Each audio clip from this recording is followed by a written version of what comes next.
पाकिस्तान का बुज़दिल हथियार।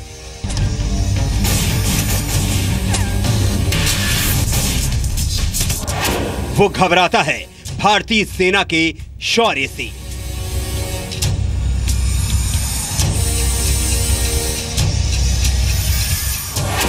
आंखों में आंख डालने से खौफ खाता है।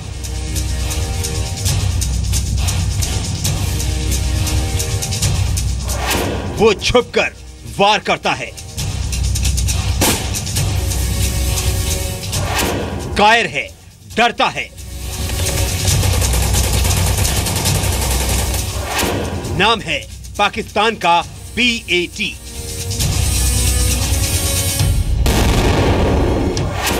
BAT यानी बॉर्डर एक्शन टीम।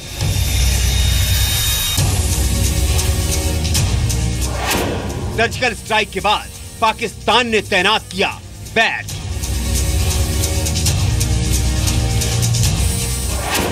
निशाने पर हैं भारतीय सेना के जवान।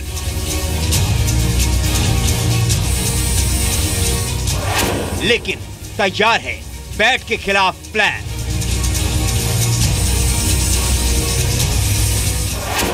अब बोल्ड होगा BAT।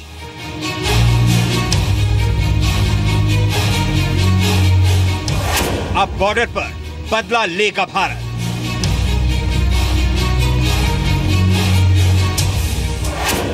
बुज़दिल एक्शन टीम के खिलाफ भारत का ब्रह्मास्त्र। नमस्कार, आप देख रहे हैं जी न्यूज। आपके साथ हूं मैं रूबिका लियाकत। जी हां, बॉर्डर पर ब्रह्मास्त्र। यहां आपके लिए शुरुआत में यह जानना जरूरी है कि बैट है क्या। बैट यानी बॉर्डर एक्शन टीम, जिसके काम करने का तरीका साबित करता है कि वो बुज़दिल एक्शन टीम है। बैट LOC पर छापामार युद्ध में माहिर है, जो पाकिस्तान की स्पेशल सर्विस ग्रुप यानी SSG के साथ मिलकर काम करती है। ISI इनको खुफिया सूचनाएं देती है, जिसके जरिए ये अपने टारगेट पर वार करते हैं। SSG पाकिस्तान की स्पेशल फोर्स है। जिस तरह भारत में पैरा SF हैं, SSG से ही चुनकर बैट बनाई जाती है। बैट के कमांडो खास हथियारों से लैस होते हैं। उनके पास AK-47 से लेकर MP5 भी मौजूद है। पाकिस्तानी सेना बैट में आतंकियों का भी इस्तेमाल करती है, ताकि अगर ये आतंकी पकड़े जाएं तो वो उन्हें अपना मानने से साफ मना कर दें। पाकिस्तान की बुज़दिल टीम यानी बैट 1948 से लेकर 1999 तक हमेशा की तरह पाकिस्तान की सेना की एक नीति रही है, धोखा।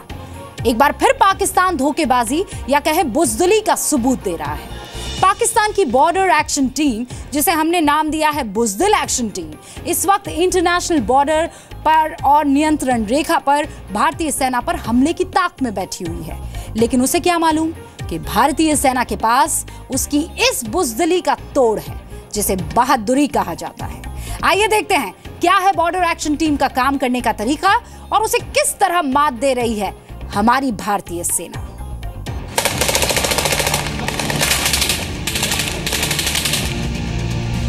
याद है आपको हेमराज, सेना का वो जवान जिसकी जान पाकिस्तान ने ली थी। जनवरी 2013 में जब पाकिस्तान के कमांडो जम्मू कश्मीर के मेंढर सेक्टर में हेमराज का सिर काट कर ले गए थे, उसके कुछ वक्त बाद ही भारत ने पाकिस्तान को मुंह तोड़ जवाब देते हुए बदला ले लिया था। लेकिन तब सामने आया था पाकिस्तानी सेना का वो चेहरा जिससे अभी तक भारतीय फौज ही वाकिफ है। नाम है बॉर्डर एक्शन टीम यानी BAT। पाकिस्तान के कब्जे वाले कश्मीर में मौजूद जी न्यूज के सूत्रों से हमें जानकारी मिली है कि पाकिस्तानी सेना ने POK में हेवी आर्टिलरी गन से लैस अपनी बटालियन तैनात कर दी है। साथ ही जो जानकारी हमें मिली है उसके मुताबिक पाकिस्तानी सेना ने सीमा पर अपनी खतरनाक टुकड़ी BAT यानी बॉर्डर एक्शन टीम को भी तैनात कर दिया है। उसकी मूवमेंट बढ़ गई है। ऑब्वियसली अगर बड़े पैमाने पर फौज तैनात हो रही है तो अलग अलग जगह पे लगाई जाएगी, तो मूवमेंट तो सड़कों पे ज़्यादा नज़र आएगी, वहाँ के अवाम को मूवमेंट ज़्यादा नज़र आएगी। और इसके साथ में मूवमेंट के साथ में वो अपनी आर्टिलरी को भी मूव कर रहा है, रीपोजिशन कर रहा है, रीडिप्लॉय कर रहा है, कुछ फॉरवर्ड मूवमेंट कर रहा है। ये पाकिस्तानी कमांडोज की वो टीम है जिसमें आतंकी भी शामिल होते हैं और ये टीम बॉर्डर और नियंत्रण रेखा पर भारतीय जवानों को निशाना बनाते हैं। ये घुसपैठ करते हैं और भारतीय सेना के जवानों को गहरा जख्म देकर लौट जाते हैं। यही इनके ऑपरेशन का तरीका है। रात के अंधेरे में घने पेड़ों की आड़ लेकर भारत की सीमा में दाखिल होने की कोशिश करते ये वो पाकिस्तानी घुसपैठिए हैं जिनके पीछे पाकिस्तान की सेना और पाकिस्तान की बॉर्डर एक्शन टीम में शामिल आतंकवादियों की फौज खड़ी है। जम्मू में अंतर्राष्ट्रीय सीमा पर कठुआ जिले के हीरानगर में हो रही घुसपैठ की ये कोशिश इस बात का सबूत है कि पाकिस्तान कैसे सर्जिकल स्ट्राइक के बाद बुरी तरह तिलमिला चुका है। गांव में शेलिंग स्टार्ट हुई तो हमने उनको कड़ा जवाब देना उचित समझा और कड़ा जवाब दिया और अभी तक जवाब दे रहे हैं। पाकिस्तान की बॉर्डर एक्शन टीम छापामार युद्ध में माहिर है। ये पाकिस्तान की स्पेशल सर्विसेज ग्रुप के साथ मिलकर काम करती है। पाकिस्तान की खुफिया एजेंसी ISI इनको खुफिया सूचनाएं भी देती है। बॉर्डर एक्शन टीम को इस तरह की ट्रेनिंग दी जाती है कि वो क्रूरता की सारी हदें पार कर सके। पाकिस्तान के पाले हुए आतंकवादियों की भारत में घुसपैठ की इकलौती तस्वीर नहीं है। हाल फिलहाल में ऐसी कई तस्वीरें देखने को मिली हैं, लेकिन हर बार भारत ने पाकिस्तान के मंसूबों पर गोलियों की बौछार करके उन्हें पीछे धकेलने पर मजबूर किया है।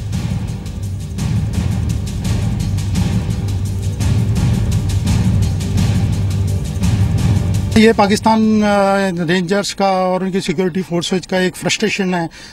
जब लड़ाई एक सैनिक के साथ होती है, जब आप उसमें कुछ हासिल नहीं कर पाते हैं तो एक दूसरा ये तरीका अपनाया जाता है कि सिविलियन एरिया को टारगेट किया जाए। बॉर्डर एक्शन टीम खास तौर से पेट्रोलिंग कर रहे जवानों पर हमले करती है, जिसमें आतंकवादियों के साथ साथ पाकिस्तानी सेना के कमांडो भी शामिल होते हैं। हालात चल रहे हैं, ये एक बहुत बड़े खतरे की तरफ जा रहे हैं। हो सकता है कि ये उसकी पहली स्टेज हो जो बाद में जो 65 में हुई है, 71 में हुई है, ये सारी इसी स्टेज से आगे ग्रेजुएट हुई है। पहले जनवरी 2013 में हेमराज का सिर काट कर ले जाना और हाल ही में सेना के जवान मनदीप सिंह की हत्या करके उनके शव को क्षत विक्षत कर दिया था। ये दोनों हमले पाकिस्तान की बॉर्डर एक्शन टीम ने किए। हेमराज का बदला तो कुछ वक्त के बाद ले लिया गया था और ये भी तय है कि मनदीप सिंह के कातिल भी बख्शे नहीं जाएंगे। लग रहा है कि राहल शरीफ जो चीफ है आर्मी का, वो अपने जाने से पहले कुछ बड़ा करके जाना चाहता है, सर्जिकल स्ट्राइक का बदला लेना चाहता है और अपने आप को दिखाना चाहता है कि मैंने बहुत बड़ा काम किया है। पाकिस्तानी सेना अपनी बॉर्डर एक्शन टीम में आतंकवादियों का इस्तेमाल भी करती है ताकि अगर किसी आतंकवादी को भारतीय सेना पकड़ भी ले तो पाकिस्तानी सेना उन्हें अपना मानने से इनकार कर सकती है। पाकिस्तान अपनी बॉर्डर एक्शन टीम में शामिल आतंकवादियों को करीब 8 महीनों की ट्रेनिंग देता है। बैट है, ये स्पेशल बॉर्डर एक्शन टीम्स हैं जो स्पेशली ट्रेन ट्रुप्स हैं, आपके कमांडोज की तरह हैं। इनके पास स्पेशल हथियार होते हैं और ये हाईली ट्रेन्ड है, हाईली स्किल्ड है, स्पेशलाइज्ड ट्रुप्स हैं जिनको इस्तेमाल करता है अपने लोकल ट्रुप्स के साथ में। आपके जो पेट्रोल चल रहे हैं या कोई आइसोलेटेड पोस्ट है उसको हमला करके जब हिंदुस्तानियों के सिर काटे गए हैं तो इस माफी की तमाम कार्रवाई और बैट्स के माध्यम से कराता है। लेकिन पाकिस्तान की इस बुजदिल टीम को उसी के अंदाज में जवाब दिया जाएगा। भारतीय सेना के पास बैट की काट है जिसे हम पैरा SF कहते हैं।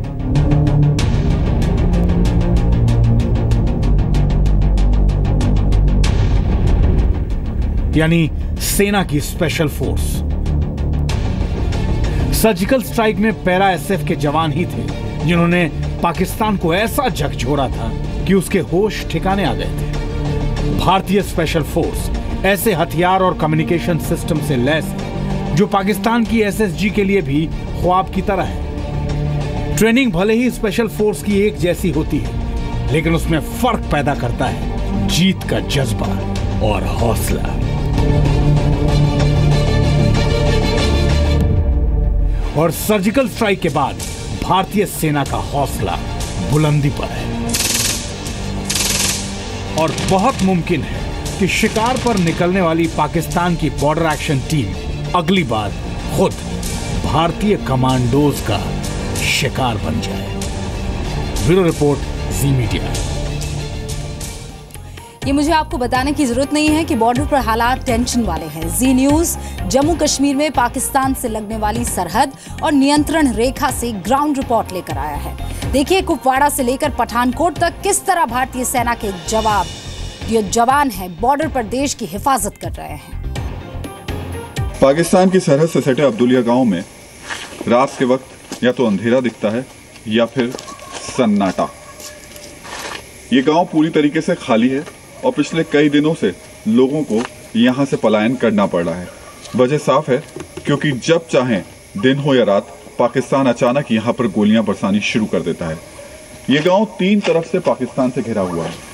3 पोस्ट पाकिस्तान की, एक इस तरफ है, एक इसके बराबर में ननपुर गांव है और एक ठीक पीछे मेरे, जहां से पाकिस्तान की गोलियां सीधे इस गांव में आकर के बरसती हैं। बीएसएफ यहाँ पर ये फर्स्ट लाइन ऑफ डिफेंस है, बॉर्डर से 10 गज आगे पहली लाइन ऑफ डिफेंस यही है और उसके पीछे शहर है, गांव है, जहां पर अगर पहली ये जो फ्रंट लाइन है डिफेंस की, इसको ब्रीच कर लिया दुश्मन ने, घुसपैठिए ने, आतंकवादी ने, तो फिर पीछे उसके लिए एक फ्री रन है, बहुत आसान हो जाता है उसके लिए सारी चीजें। इसलिए यहाँ फर्स्ट लाइन ऑफ डिफेंस को हमेशा बहुत ज्यादा सतर्क रहना पड़ता है। सर्जिकल स्ट्राइक से बुखलाई पाकिस्तानी सेना की तरफ से लाइन ऑफ कंट्रोल से लेकर इंटरनेशनल बॉर्डर तक घुसपैठ की कोशिशें तेज हो गई हैं। सर्जिकल स्ट्राइक के तुरंत बाद से कुपवाड़ा से लेकर राजौरी, पूंछ, छाम, पलांवाला सेक्टर पे पाकिस्तान की तरफ से लगातार गोलाबारी की जा रही है। चप्पे चप्पे पर जवानों को तैनात किया गया है, क्योंकि अंदेशा जताया जा रहा है कि जैसे ये सर्दियों का मौसम आएगा और बर्फबारी इन पहाड़ियों को ढक जाएगी, उसके बाद घुसपैठ की कोशिश तेज़ होगी और ज़्यादा से ज़्यादा मिलिटेंटों को इस तरफ धकेलने की कोशिश की जाएगी। सर्जिकल स्ट्राइक्स के बाद लगातार ऐसी घटनाएं बढ़ गई है। जहां जम्मू में सीज फायर वायलेशन लगातार हो रही है, वहीं अब सीज फायर वायलेशंस जो है कश्मीर में भी देखने को मिल रही है। तस्वीर साफ है, बॉर्डर पर इस वक्त जंग के हालात हैं, जिसके लिए पूरी तरह पाकिस्तान जिम्मेदार है। लेकिन सीमा पर मुस्तैदी पूरी है, नजरें जमी हुई हैं। पाकिस्तान की हर हरकत पर भारत की नजर है, लेकिन बुज़दिल पाकिस्तान आम लोगों को निशाना बना रहा है। पाकिस्तान की तरफ से कभी भी गोलीबारी शुरू हो जाती है, गोले गांव में गिरते हैं। हैवी शेलिंग हो रही है अभी भी जो पाकिस्तान की तरफ से। अब वो ज्यादा जो गोलों का रेंज है वो ज्यादा बढ़ा रहे हैं और रिहायशी इलाकों से भी आगे जाके पड़ रहे हैं गोले। पाकिस्तान बीएसएफ की चौकियों या फिर सेना के इलाकों में गोलीबारी का अंजाम भुगत चुका है। सूत्रों के मुताबिक भारत की जवाबी कार्रवाई में पाकिस्तान को भारी नुकसान उठाना पड़ रहा है और इसी बात की खींच का बदला लेने के लिए पाकिस्तान निर्दोष गांव वालों पर हमले कर रहा है। अभी भी फायरिंग चल रही है सर, अभी भी देखो आप भी सुन सकते हैं सर, इसमें लगातार फायरिंग चल रही है सर। कितने लोग इंजर्ड हुए हैं? सर 4 लोग इंजर्ड हो गए हमारे गाँव के और आगे पता नहीं कितने हो गए हैं। सीमा से सटे इन इलाकों में गांव को बहुत नुकसान पहुंचा है।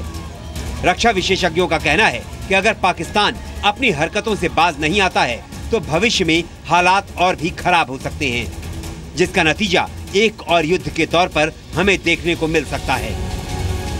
हालात चल रहे हैं, ये एक बहुत बड़े खतरे की तरफ जा रहे हैं। हो सकता है कि ये उसकी पहली स्टेज हो, जो बाद में जो 65 में हुई है, 71 में हुई है, ये सारी इसी स्टेज से आगे ग्रेजुएट हुई है। अब लौटते हैं बॉर्डर की तरफ। कटीली तारों के पीछे पाकिस्तान की नापाक हरकतों पर 24 घंटे नजर रख रहे जवानों की तरफ तड़के जी न्यूज की टीम रावी नदी के पास बीएसएफ की उस पोस्ट पर पहुंची, जहां हमेशा घुसपैठ का खतरा बना रहता है। जो नेचुरल ऑब्स्टेकल्स हैं वो जो है हमें गिफ्ट में मिले हैं, तो इन ये ऑब्स्टेकल्स पे अगर आप कहें कि 100% इसको डोमिनेशन में हम रखने के लिए एक चैलेंज हो जाता है किसी भी फोर्स के लिए, तो नेचुरल ऑब्स्टेकल्स में जो है डोमिनेशन के लिए हमारे फिर हमने कुछ डिवाइसेस यहाँ पे लगाई हैं, कुछ इक्विपमेंट्स लगवाए हैं, कुछ सर्विलेंस की जो इश्यूज हैं लगाए हैं। उसका ये फायदा हुआ है कि हमारा सर्विलेंस ग्रिड ऐसे इलाकों में इंटैक्ट है और अगर उन इलाकों से कुछ घुसपैठ होती है तो उसको इमीडिएटली जो है हमारे नॉलेज में आएगा और उसके ऊपर काउंटर एक्शन किया जाएगा। सरहद की निगरानी आसान नहीं। पेट्रोलिंग पार्टी गुजरने के बाद हमेशा घुसपैठ का खतरा बना रहता है, लेकिन अब तकनीक का सहारा भी लिया जा रहा है।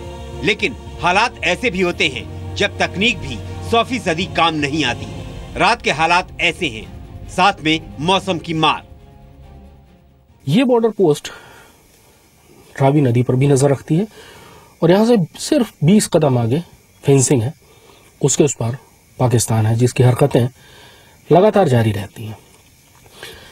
यहाँ पर इन्हें इस LMG के जरिए एरिया को डोमिनेट भी करना है, किसी किस्म के इन्फिल्ट्रेशन, घुसपैठ या किसी भी हरकत को भी चेक करना है। चारों तरफ घुप अंधेरा है, सर्चलाइट की मदद से इनको लगातार इस अंधेरे में नजर भी रखनी है। ये काम धीरे धीरे और ज्यादा मुश्किल होता जाएगा क्योंकि अब यहाँ फॉग, इस इलाके में कोहरा एक बहुत बड़ी समस्या होती है और होता है, और खासतौर पर सर्दियों के समय में। और अब कोहरे का वक्त शुरू हो चुका है और आगे कम से कम 2 महीने 3 महीने तक, फरवरी तक यहाँ पर कोहरा रहता है और वही सबसे बड़ा चैलेंज होगा, सबसे बड़ी समस्या होती है। लेकिन उसके बाद भी लगातार सुरक्षा, लगातार चौकसी रखी जानी है, खासतौर पर उस वक्त जबकि यहाँ से कुछ दूर पर ही पाकिस्तान लगातार सीजफायर का उल्लंघन कर रहा है और अपनी गोलाबारी का निशाना सिक्योरिटी फोर्सेस को भी बना रहा है और आम जनता को भी बना रहा है। करमजीत कौर यहाँ पर हैं, आप जब ड्यूटी देती हैं यहाँ पे, खासतौर पर अंधेरे में तो कुछ नजर नहीं आता होगा, कैसे हरकत पे कैसे नजर रख पाते हैं? सर हमने तो जैसे कि शनाट, जैसे आवाज का अंदाजा लगाना पड़ता है कि कहाँ से आवाज आ रहा है, कहाँ हरकत हो रही है, उसी से हम अंदाजा लगाते हैं कि इधर कोई है।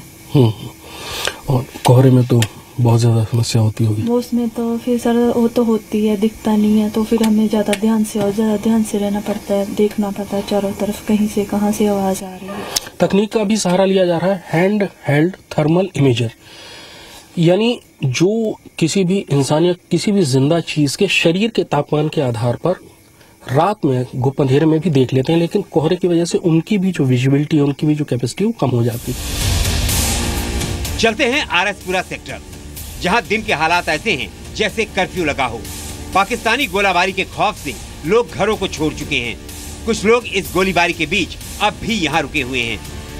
पर इस गांव में इकलौते आप शख्स मुझे नजर आ रहे हैं जो कि इस वक्त पे ये मिल्क केक बना रहे हैं, जब यहाँ से भी आती हैं और यहाँ से भी गोलियां निकलती हैं। ऐसे निकल जाती है, इधर भी निकलती है, पीछे भी निकल जाती हैं, ऊपर से निकल जाएंगी, थोड़ी शहर मार दो बस। और अब अगर अभी उधर से फिर चलनी शुरू हुई तो चलो इधर बैठ जाएंगे, इधर बैठ जाएंगे, टक्के में बैठ जाएंगे, चलता है एकदम। और ये चलाते रहेंगे, ये चलता रहता है। आगे पहले तो अभी तो बंद है, जो चलती थी ये सीधी जाती गोली, नहीं जाती। यहाँ खोखे पड़े रहते थे गोलियों के, इधर गड़े 2 गिरे थे, तो हमने टूट के दबके लगे, खिड़ गए। डर नहीं लगता आपको? क्या डर लगना साहब, चलता रहता हूँ, गोली में रहते हैं।